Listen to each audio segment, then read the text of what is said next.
Kaixo, nire izena Iker da, batxilergoko ikaslea naiz, eta hitz egin nahi dizuet aurten Erasmus batekin Alemania juteko aukera izan deula,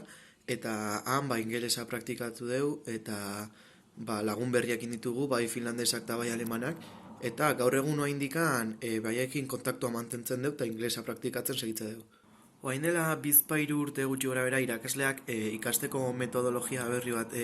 jarri zuten martxan, eta egia esan oain ikasle guztiek nahiago deula metodoi, ze irakasleak bialtzeute etxeko lan moduan bideo bat ikustia, teoria dena, eta gero klasen praktika ite dugu, hau da, ariketak ite ditugu eta dudak galdetzitugu irakaslei.